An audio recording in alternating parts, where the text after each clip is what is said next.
broke. We ain't got it. Don't spend no money. Ain't got no clothes. Ain't got no cars. Ain't got no hoes. We broke. Ladies and gentlemen. You're now listening. 1, 2. Broke. We ain't got it. We broke. Check. It's Two Broke Twimbos. We're back again with a fresh episode. Don't look at me like that. My name is Daddy That Guy, aka Danias, aka The Only Guy, aka Your Girlfriend Probably Pities Me, aka Dan More. When you look inside my wallet, it's more like Dan Less. That's right. And he's here with one and only, the unmistakable, the irrefutable, the unquestionable. None other than your boy, Phil Chad, aka Flame Floss, the big boss, baby. Aka Pizza P, aka Sexington Lovu, aka DJ Mkarad, aka Filthy Phil, aka the former problematic Ponce, aka Shamwari Tengero Dringi. Anyway, fresh new episode of Two Broke Twimbos. We back again, and an overdue episode. Man, I'll tell you what, our very first episode should probably have been Tehn Diamond. Wait, wasn't I supposed to be one of the Broke Twimbos? Actually, that probably was going to happen. Then. That was, yeah. When I first came up with the idea for a podcast, I had approached Tehn, and Tehn was like, "No, you see, well, I'm building a brand, listen, and it won't make sense to me. I had visions of escaping the broke zone. I didn't want to jinx it. Yeah. Anyway, yeah. So this is actually going to be one of our worst episodes ever because we all know each. So it's not like I don't know you. Oh yeah. Okay. Cool. No. I don't know you. No, watch when all the guans are being unleashed in the middle of the podcast. I don't know you. And you will see that we all know each. Anyway. Okay. Carry on. Are we going to talk about a couple of gates? That's the only ones I know. That's not what this is about. Anyway. Wait, don't I get to introduce myself with like multiple nicknames as well? Go for it. What's up? This is Tehn Diamond, a.k.a. Just Tehn, a.k.a. Ngorda, a.k.a. Student of the Game, a.k.a. King Dimple, a.k.a. Happy Smurf. That's it? Yeah, Are you done? That's all I got. It's a good thing you're not a rapper or anything. Yeah, you're right. If your livelihood depended on you. It's fortunate. Wait. Tehn Diamond. No more Diamond. Yeah. Okay, cool. Yeah. You hear that, Phil? I mean, it's we're in a transitional phase. What up, Vimbo? Can you speak into the mic like someone who actually knows how to use the mic? I'm getting mic lessons from Dan today. All right. So obviously, first things first. For those people that don't know the full story, we want to start with the beginning. How far back in the beginning? How Tehn Diamond became Tehn Diamond. So let's start from the beginning of you actually beginning to rap. Oh man. Oh wait. It can go even further back. So the other day, Ruvenego was on BBC. Yeah. And the feature that was let me actually look for it. Where's my? Oh crap! It's on there. All right. The feature that Ruvenego was doing was BBC. The problems or the intricacies of being a minister's child in Zimbabwe. It was like a little program on BBC. I was quite impressed with that. So I think that impressed Dan. I don't know. I mean, it's impressive to me that people were actually making a show out of it. Oh, okay. Is impressive the word? That people were actually making a show out of it. Okay. Yeah. So where it started, man. I mean, dude, you tell us wherever it started for you. That's what that was, a segue into I'm just saying. I was just letting you know that you could go that far back, but whatever. Yo, hold on. Yo, Dan, are you on Wi-Fi or data? I'm on Wi-Fi. Data's more reliable. Dude, it's terrible. I can't hear what you're saying, man. You use up all my bundles. Yo, when this episode goes up, guys. Say something. Say something, I'm giving up on you. Leonard, what's up? Much better. Leonard Jeez. backwards. Like, I was going mad. I thought it was my connection. It's yours. Hey. Can you get off Snapchat, man? I'm not on Snapchat. I'm on Instagram Live. Do you guys mind if I need to pay attention to Dan for a little bit? And if it gets boring, you can just log off. I might have to log off at some point anyway. But I'm here. Okay, let's focus. All right, cool. So yeah, where to start? Easy peasy. I wrote my first rap when I was I must have been 16, but it wasn't really a thing. we found this instrumental for This is while you were at George's. for Mace's Get Ready Tonight. So the verse went like this. I only remember part of it. This is the part I remember. I just remember the beginning, I think. It went, bounce, bounce. What? Why? This is how we do. This the way I play when I'm with my crazy crew. Ah! and then wait. And then the next time I would rap would be 8 years later when I actually started rapping. I think it would have been, was that 2006? I didn't listen to hip-hop growing up. I was not a hip-hop head or any of that. I liked words. And then was the first place Malaysia? Australia. Yeah. Tell me how that happened. I started writing real raps in 2006 in Australia. I was out there studying finance. I wanted to be studying performing arts, but African parents don't play that. So yeah, I went out to Australia for a Bachelor of Commerce with a major in finance, which I did not complete. I dropped out, and here's what happened. I landed there, right? I spent a lot of time, like, obviously, you go to class and what. And I'm looking around at these kids who are doing finance, and they're literally, like, excited and sparked and loving being there, and it's whatever. And I'm like, this is depressing for me.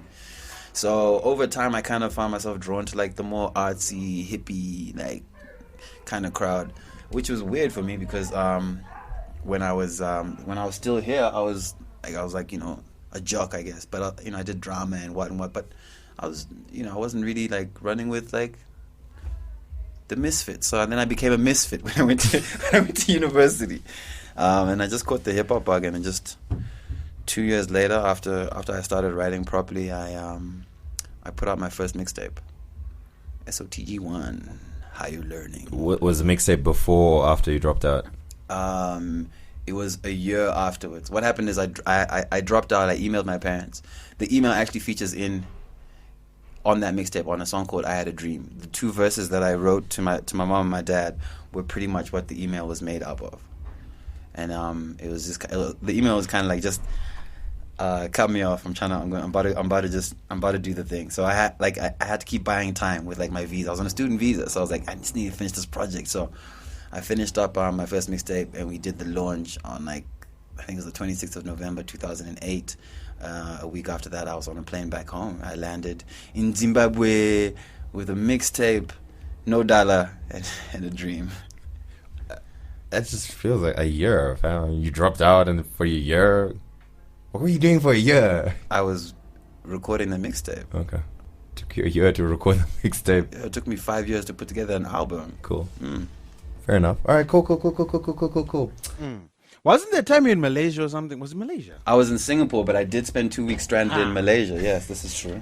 All right, so, okay. Let's hear that story. Wait. No, you came back from Australia. Yeah. And first time you're face-to-face with your parents after this email, I suppose. Yeah. And they were like... well, no, my mom was still in the UK. Yeah. She spent about 13 years out there, and she came back about 2-3 years ago. My dad was just like... Yeah, I mean, I don't remember the exact moment or the exact words, but I just know that he was just like, even people who listen to hip hop here are like, but what is a mixtape? What's the difference between a mixtape and an album? So my dad was like, because I came back with like a carton of like 1,000. I was like, we better get this popping. So I came back with this mixtape. Okay. Roughly, when did I meet you? 2009. No, on Twitter was like, let me tell you how I met you. We can go on Twitter and search. We can search that. The day we first met Tehn was Polgate Day. So it's you mean in real life? In real life, the first day we met, was the time when Dan ended up on a pole. Yeah. That's. I think I borrowed $5. I borrowed $5 that night. Yeah, I did. I really did.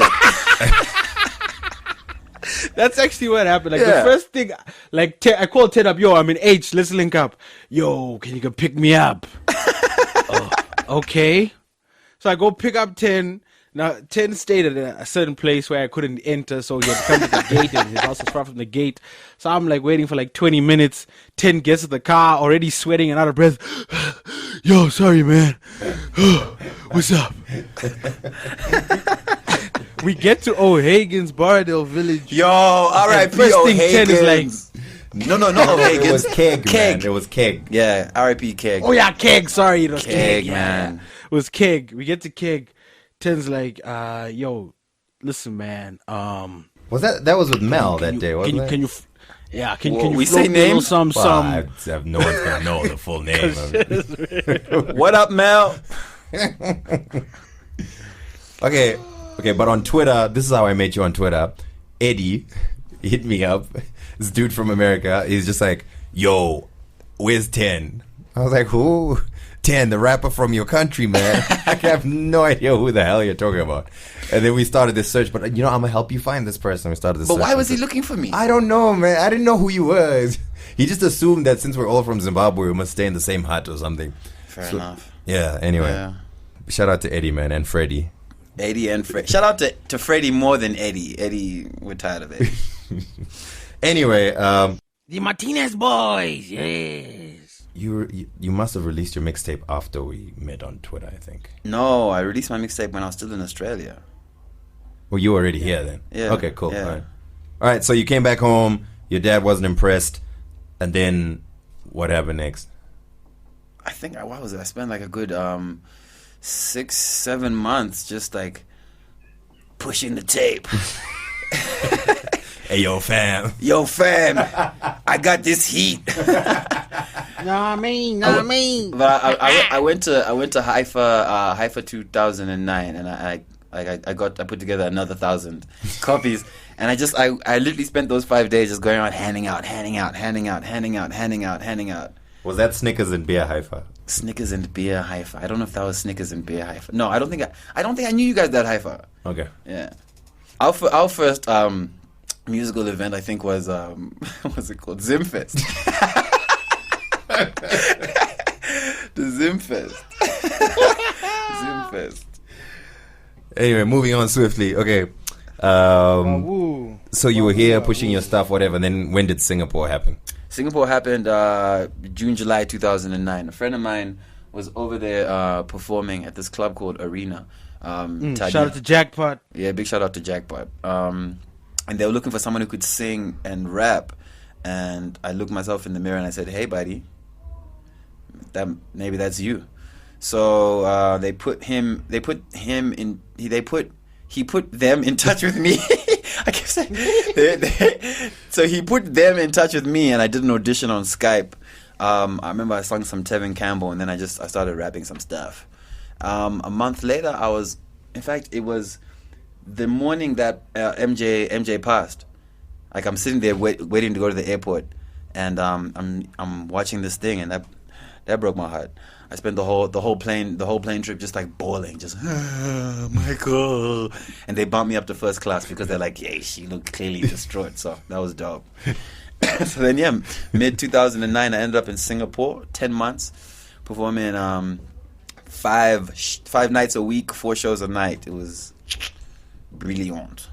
I guess there's no way to properly train yourself to perform live except to do it every day. Yeah, but that was it. Like if you like read the Beatles story, there's this period of time where they were in Hamburg and they were just playing these like just dingy, just shitty venues, but it was every night slogging away. The crowd is just like, yeah, we want this, and it was perfect. So that's what when I think back to Singapore, it's for me that's my Hamburg period. I mean, I came back home with a good 800 shows under my belt, which was, I don't even think I've done 800 shows since I've been back, like altogether. So. No.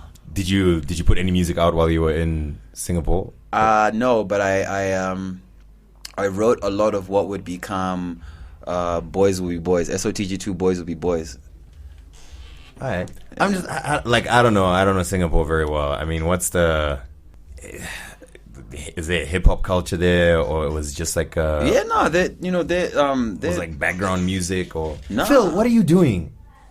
Shh. What is Phil doing? I turned off the fan because of the interview, but it's baking in here, so I'm trying to turn on the aircon. No, carry on. I'm listening. Singapore performing, great stuff. Carry on. Okay. Yes. The whole hip hop culture in Singapore, if that was what was going on. Yeah, no, hip hop was like doing a lot better then there than it is now. I think even here, like there's a nice little scene. Like, I I mean, you know, you had your kind of gothic rock kind of people, then you had your what. There's just different niches and spaces. So, hip hop was doing dope out there. Man, but Asia's popping with hip hop, man. I saw that Fast and the Furious Drift King. They took over hip hop dancing. Like that's it. Hip hop lives in Asia. Weren't you a dancer? Wasn't I a dancer? I used to dabble, but not. Because a couple of people have said, "Oh, Tehn the dancer." What? I swear. Nah, but there's another Tendai who dances. No, we're talking about you. Tehn the Nah, you know, at high school, I think I thought, I'm going to dance, but I'm not. You were a jockey, say. Okay, cool. Yeah. Some bit of joke, some bit of joker. Okay, so the release of SOTG1 was done coming towards the end of your time in Australia. You came here, you distributed a little bit. I distributed a lot. Like, we're talking about 2,000 copies. Okay. Was there a lot of buzz that came out of that? I think so. I don't know. It was hard to gauge at the time. Like, I don't think I was really online much. And one of the reasons why I was putting out so many free copies is because, like, I'd go to radio. At the time, we only had one station. And one of the DJs was like, "Nah, I can't play this. It's the devil's music." I was like, "Oh. Excuse me." And I was like, "All right, cool. Well, we're going to Facebook." And then I ended up online. Yeah. All right. Cool. Okay. So following the timeline. Where are we? We're in Singapore, 2009. Singapore, 2009. You've done 800 shows. Yeah. I think I got back early to... How I ended up leaving Singapore, guys. Wait, you got... Was it... No, you got back close to the end of 2010, didn't you? Because then you were like... No, not that. No, earlier than that. Because then I did the Boys Will Be Boys, the 10-10-10 release. Yes. Yeah. So sometime in the first half of 2010 I got back. But like how that happened, like the one night there was just this madness. Like I think it was, I don't know what we were dressed up for. It was like Halloween. So I was dressed as this like dark angel. I was like shirtless and like black leather pants and these black wings and this makeup, and because we had to dress up for events and stuff at the thing. And this dude is drunk and we're outside and it's one of our breaks and he comes and he puts me in a chokehold. I don't know what he thought he saw, but I passed out. I wake up. What? Yeah, I wake up. I'm stressed. I'm like, yo, security shot. What up, guys? Aren't you supposed to be security taking care of us? And then they felt bad. They took that to heart too much. And then like it just became this like a scene out of like an Asian gang fight movie. And I was like, it's okay, guys. It's okay. I'm gonna be all right, type thing. And then something happened with some Russian people, and then we left Singapore. Now, my question here is, was Tehn Diamond involved in this skerfuffle? Yeah, I feel like Tehn Diamond might have made an appearance. Most definitely. For those of you listeners who are unaware what Tehn Diamond is, 3 or 4 shots in. 3 or 4? Yeah. Guys, I have... Okay. 3 or 4 shots in, there's little ripples of dark energy that you start noticing. Hey! Yo, Tammy's here. Tehn Diamond was a trip, yo. We used to have good times with Tehn Diamond. Yeah, Tehn Diamond is, I guess, my... Tammy should be our next guest. my alter ego something. I don't know. Should I tell can I tell a Tehn Diamond story? Are you going to tell the one where I'm rapping? Or the one where it's a braai and I challenged the guy who took the meat to a fight or something? Oh man! Tell us the Tehn Diamond story, man. Tell us the Tehn Diamond story. The Tehn Diamond story. So, I think it's 2010, 2011. I go to H. I'm staying by my cousin's place, and my cousin is friend with another guy who's close to Tehn. He's like, let's go pick up Tehn. Okay, cool. Let's go pick up Tehn. We go pick up Tehn. So it's a winter night. Tehn comes out. He's wearing a vest, a shirt, another shirt, a sweater, and a jacket. I know this because throughout the night, these layers were revealed to us. So we go out, we get drinks somewhere. Cool. Starting to turn up. We start noticing Tehn is getting a little jolly, a little excited, a little happy. We're like, yeah, okay, the drinks are taking effect. Great for Tehn. At this time, I really don't drink. So, Oh, wait, Phil, you drink now?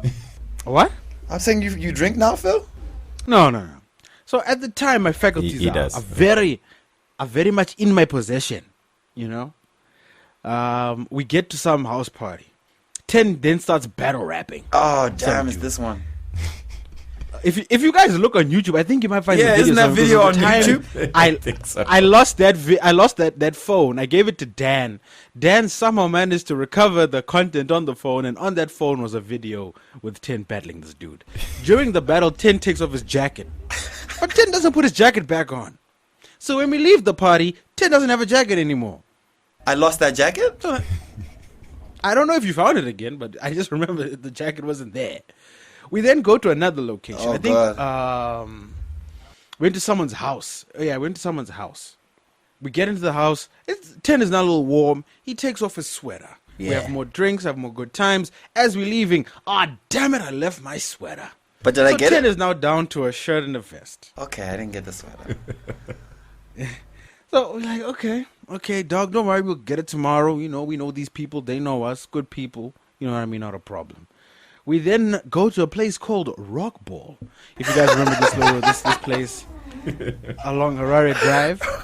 So we get to the door. Yo, guys, how much to get in? I can't even remember what the figure was. I think it was maybe like $5-10 or something like that. Yeah, but we got in. No, not you though. Tehn's like, screw this.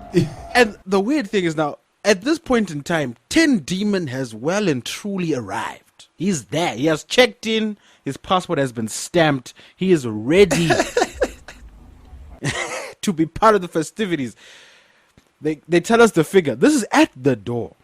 The bouncers are a few feet away from us. They are in earshot of what we're saying. They can hear us negotiating. Tehn screams, screw this stuff.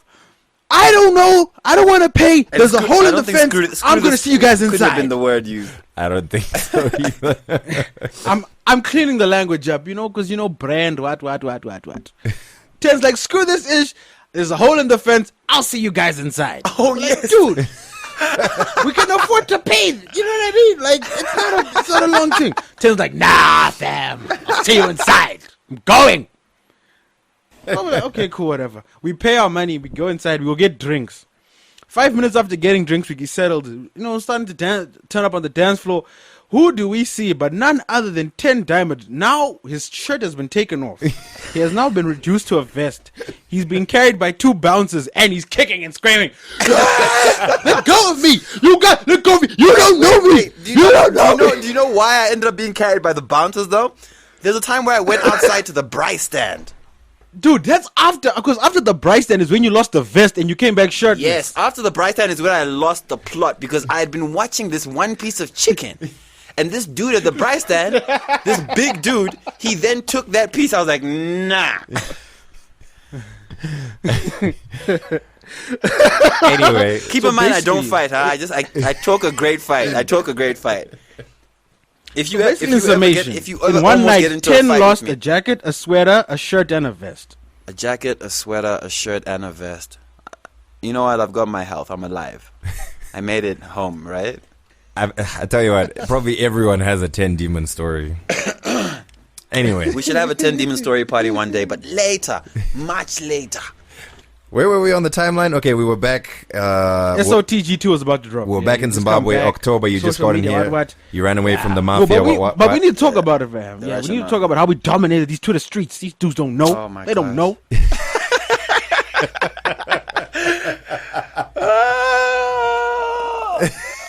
I feel like that's a whole. They don't know. I feel like that's a whole other episode. They don't know what the 5 T's did, son. They don't know. son. And the farm. What the fuck? I'm never gonna say the full thing because what if we? And there's an account on Twitter that is just fact, and it uses the picture. Big shout out to Z.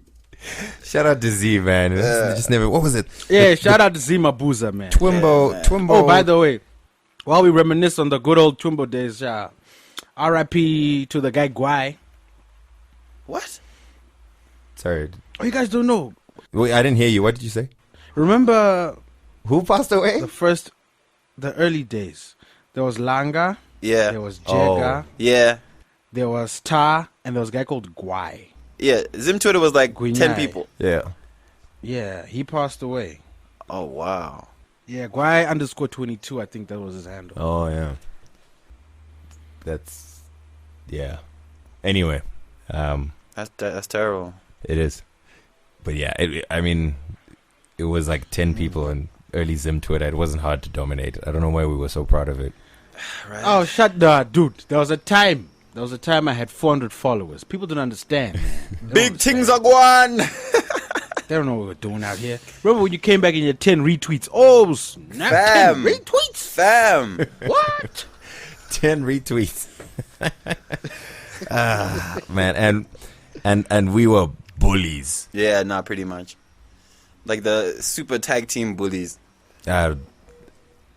Phil, this connection is not working still.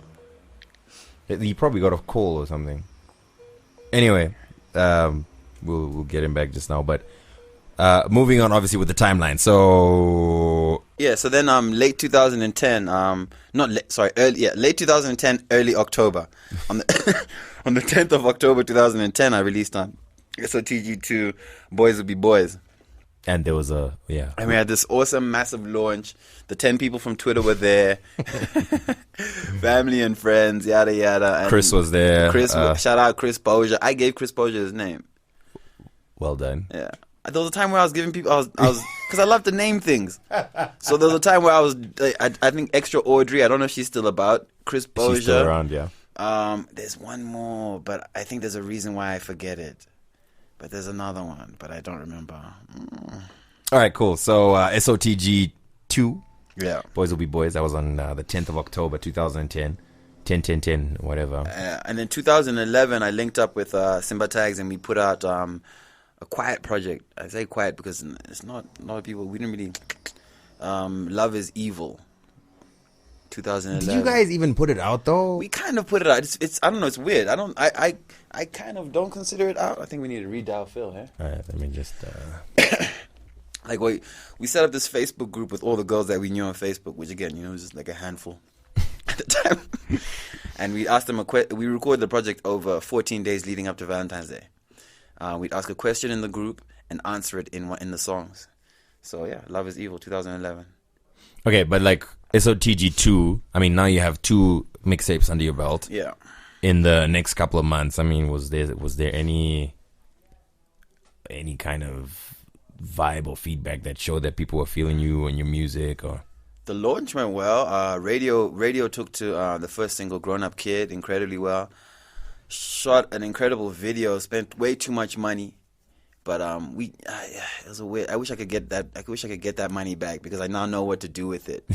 It was a lot of trial and error type stuff, but yeah, things were going well. Bookings were coming in. It was dope. I think, and around that time, a little after that, maybe early 2011, Fizzo and John and them started up Swagger Nights. Yeah, I remember that, man. Yeah, so there was like at least there was like a regular performance thing that we could do. Dope. All right, cool. So now you have 2 mixtapes under your belt, and then now you're working with Tags on this Love is Evil project. Yeah. Which I remember at the time I was thinking like, are you tired of rapping? You want to sing now? Or Thing is, I started out as a singer. Like singing is, like rap is like the very last thing as far as skills or abilities that came. Like I started out as an actor. Like I always I thought I was going to be an actor. I pretty much grew up on stage, theater. That was my jam. Sung in choir, all that kind of stuff. I Stedford, what. So even when I went to university, the plan was, I was like, well, I don't think I sing well enough to be an artist. I'm gonna be a songwriter. So I'd be buying all these songwriting books and just learning as much as I could while I was out at the university. And it got to a point where the stack of books that I had for my actual finance stuff was about a third of the height of my songwriting books.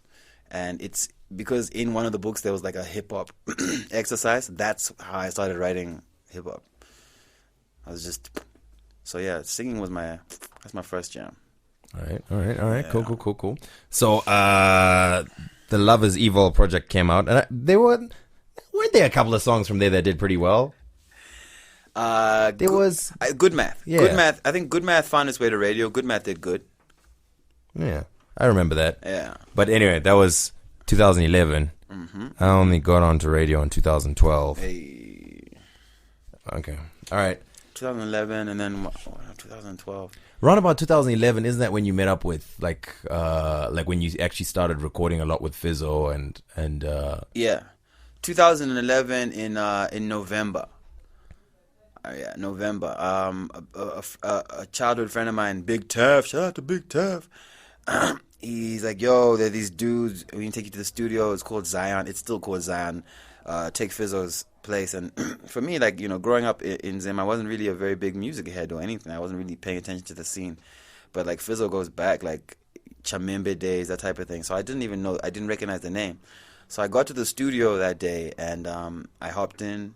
I took off my shoes and I sat down for 2 days. I didn't touch a mic. I didn't do anything. I just sat there and I watched and I just drank in the vibe. And then on the third day, because I was just crashing out there, we're just partying and just vibing. On the third day, I woke up and pretty much started recording, the tracks that would end up on SOTG3. All right, hold up, Phil is back. What happened? Follow up. Mm-hmm. Ah, excellent. You're back. What happened? I don't know. Are you on Wi-Fi or data? Data. It's still garbage. Anyway, Tehn is just explaining when he first linked up with Fizzo and them. Fizzo, late 2011. And then 2012 is when I released, in March, I released SOTG3, The Pursuit of Amazing. Is that when that was? Welcome to the Amazing. That one, yeah, that one. That's the one that had Be Amazing. Be Amazing, Hansi, Telescope, Fallback, Telescope, Lost Sons. That's my favorite 10 song. Angels Say, Forever And Here. of course, the best line ever delivered on Zimbabwean hip hop history. Skin smooth, kunge caramel. Everything jiri set. Everything Everything jiri parallel. parallel. Yeah, we had You Are the Hottest with Stunner and Alkanimo. That would be the... I forgot about that song. Yeah, so Everything set, everything ziri parallel. So there's my Stunner collaboration is on SOTG3. There was also there was Hard Times with Ilse. Ilse at the time. Shout out to Courtney. Man, there was like growth. Yeah. Davina was on that one as well. Davina was on that. There was Life Goes On. Yeah, with Davina on that too. Shout outs to Davina Green, who seems to have gone quiet. Anyway. Yo, are you receiving nudes on your laptop? Like while we're doing these this? are not nudes. What is that? It looks like it's about to be nude. There's clothes. Can you see the bright Phil, red? Phil, this man is receiving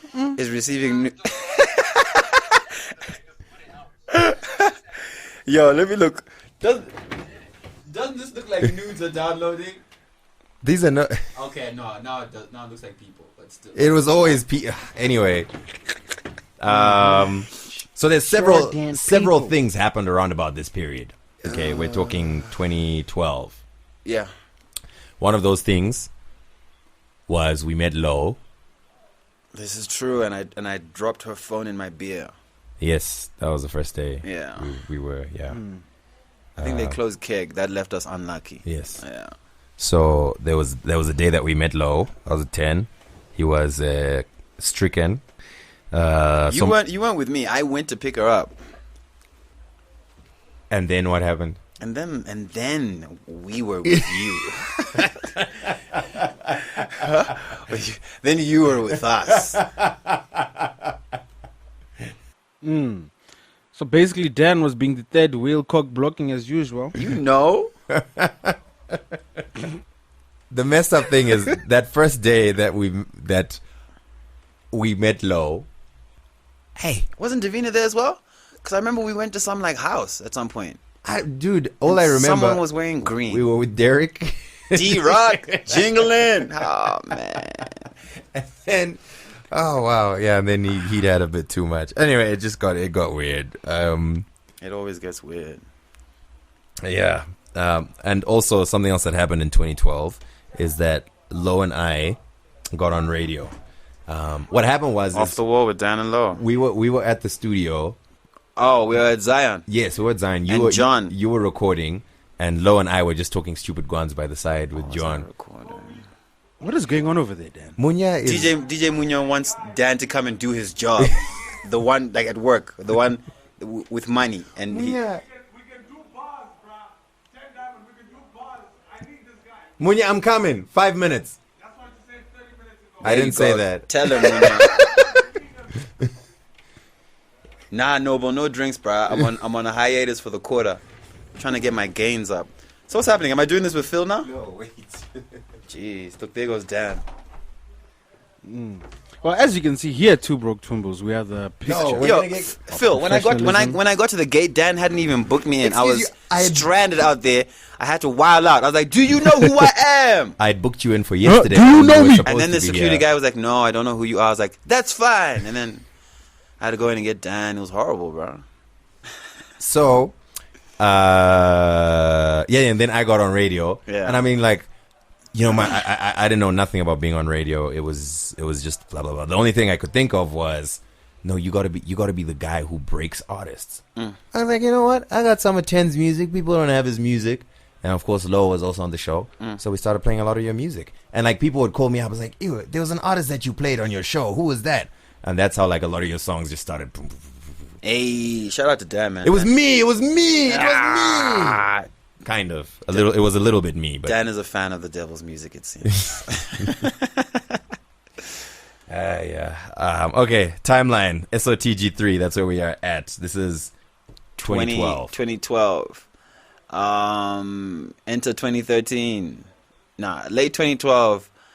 Linked up with Junior Brown, Yes. and we concocted a master plan. Master plan.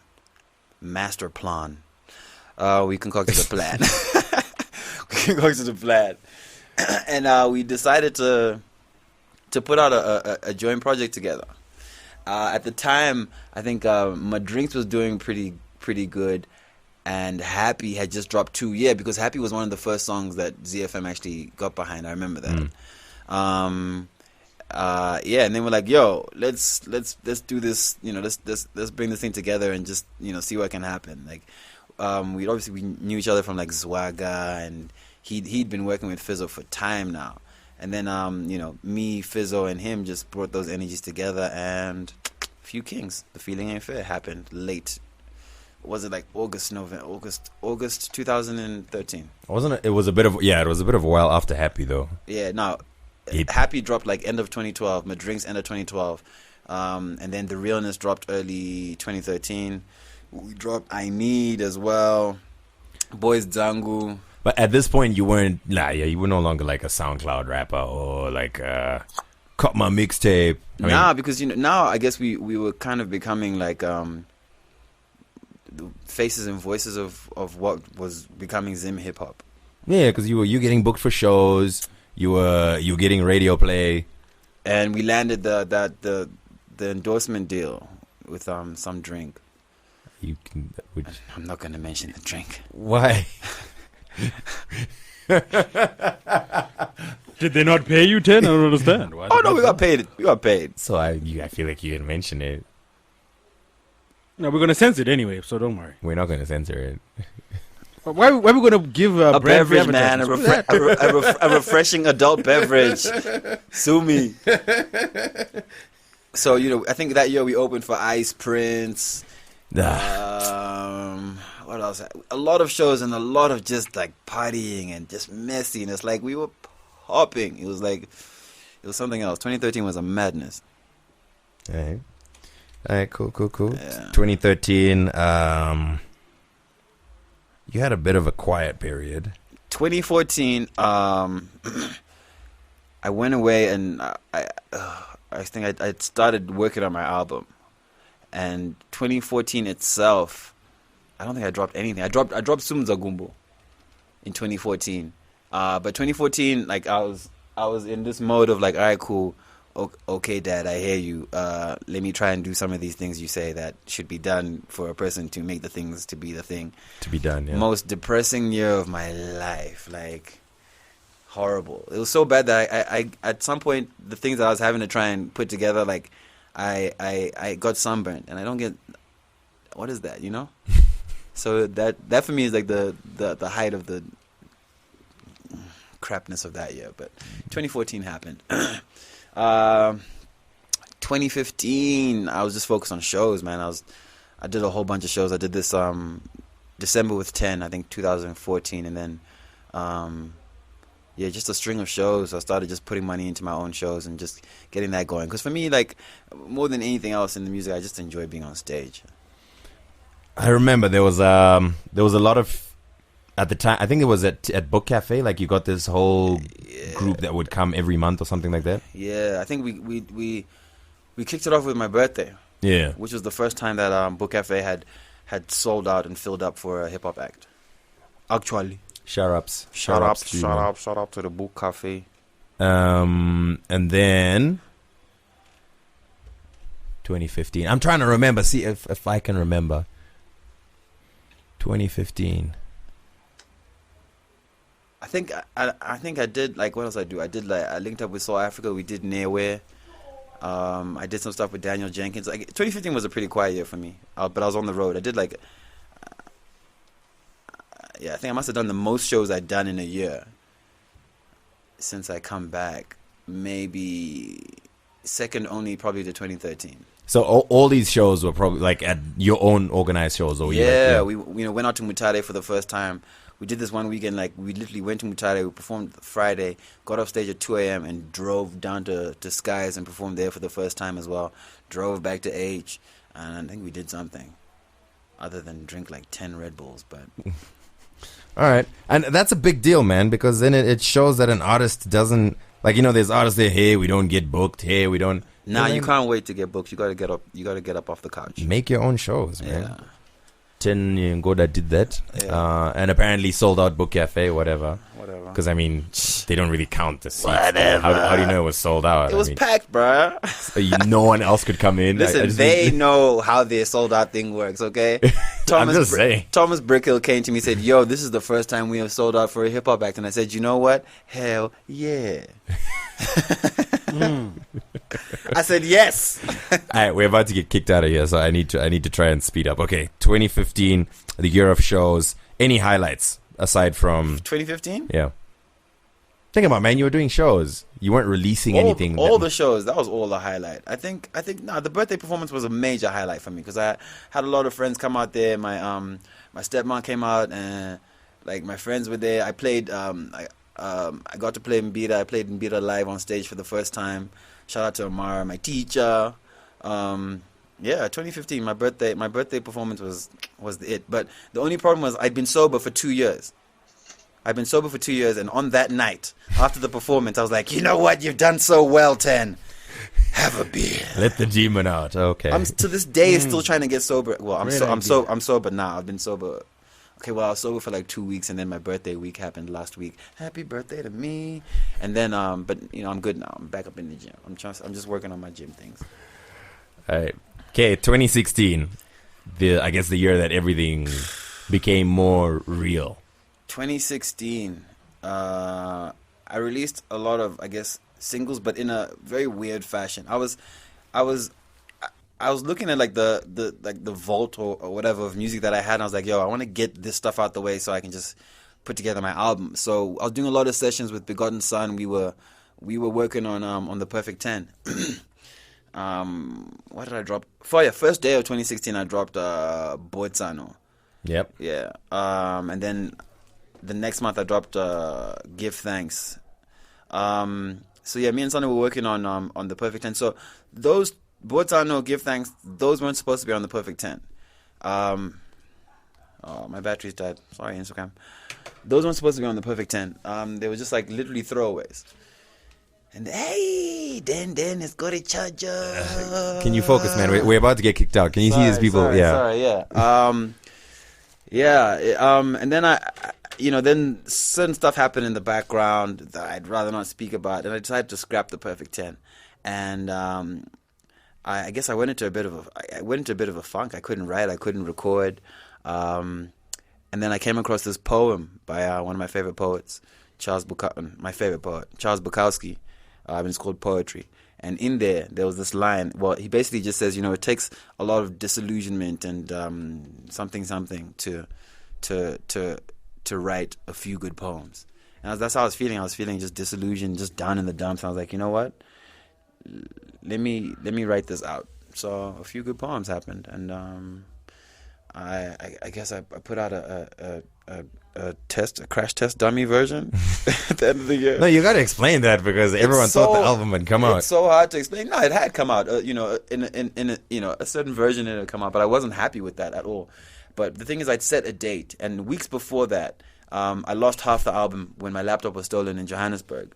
But I'd set the date, and I was like, you know what? It's been so long promising people an album. Like I don't care. I'm putting this thing out no matter what. And people around me were like, no, but I was like, listen. And I was like, you know what? I don't care. Like if it sucks, I will go back and do it again. I will fix it. But I'm not dropping my album. So I dropped it. It came out, and I remember listening to it for the first time. We were driving. It must have been like 2-3 a.m. when we finally got done. Like Fizzo and them had done like a quick mix, and Tags had done a quick master, and we were leaving Tags' place, and I was listening to her in headphones. I remember I was just sitting in the passenger side, I was just crying, and like listening to her, I was like, no, this is not how it's supposed to sound. This is not how. This is not it. And I just like literally cried all the way from Venona to Green Day. I cry a lot, and then from there, I think I shut down all my social media, and I just decided, no, I'm going to set about fixing this thing, and just do all the right things. In that, I guess, dark period, I met my new manager, who is incredible, who I absolutely love, and she poured a lot of belief into me at a time when I had pretty much none in myself. We put together, we got a dope distribution deal with Afrocore. Shout out to them.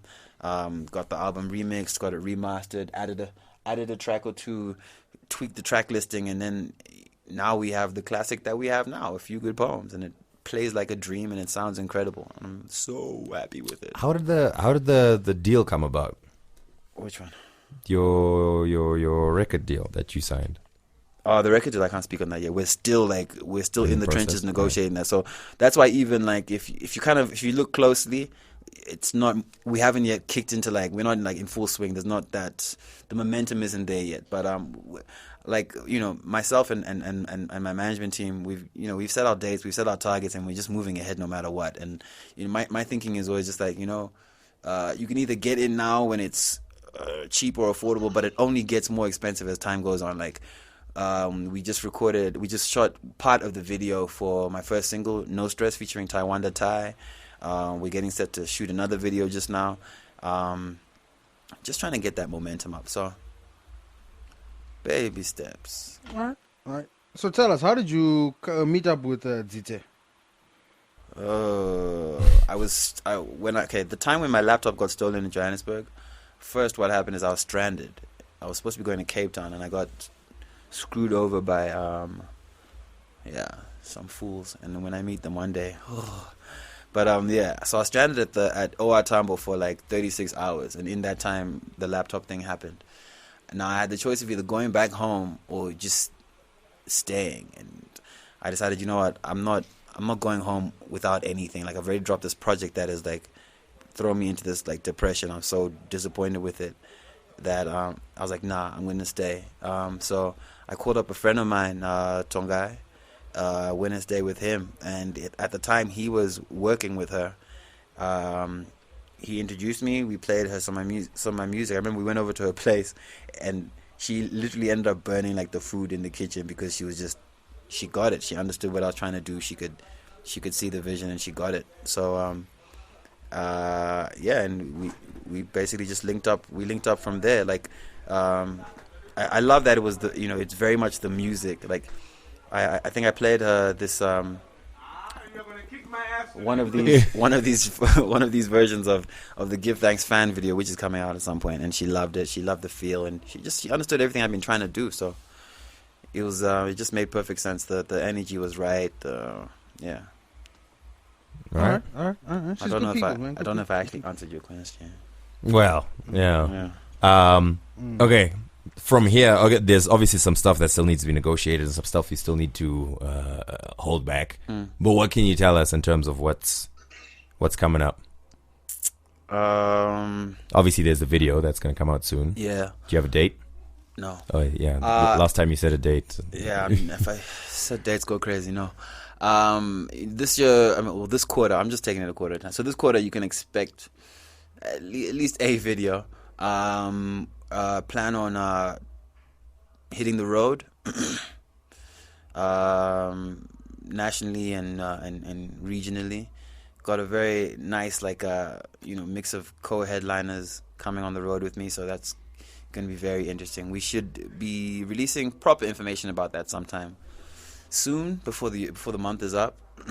And at some point I'm dropping the diamond officially and just packing it away, giving it to Tisungwada Zacho. Then it would just be 10. Just be 10 with the H. 10 with the H. All right then. Well, look, I think we need to vacate. I feel like we're these going to do a premises. part 2. I'm excited about Yeah, that. no, that's obviously going to happen. Yeah. I feel like this could at some point have been like the longest episode or whatever, but My we've had phone to. only just turned on now. Dan has a fake cable. No. It's just obviously really dead. It's fake, Dad. It's fake. All right, sorry. Yes. We need to do a video episode. People need to understand. Tehn Diamond, soon to be known as Tehn. Yeah, just had his 48th birthday or whatever it was. I just turned 52. Yeah, my bad. Yeah. Oh, congratulations. Thank you so much. Congratulations. There's still a lot of questions, man. There's like... That's what I'm saying. We're gonna have to do a part 2. Okay, real quick. Okay, so there's been like really crappy news stories. No? Never ever. I don't read them. I don't entertain them, and I'll never speak on them ever in my life. Okay. Get the album. The album fills in a lot of gaps of that kind of stuff. I got the album. All right, cool. Yeah. Cool. A few good poems available on all the on iTunes, general Apple channels you Music, can get. Spotify, Deezer, Tidal, places. Incidentally, also a lot of places that you'll find the Two Broke Twimbos podcast. So yeah, subscribe. They'll be on there holding hands. A few good poems and Two Broke Twimbos, just la-di-dari. Philip, anything you want to say real quick before I...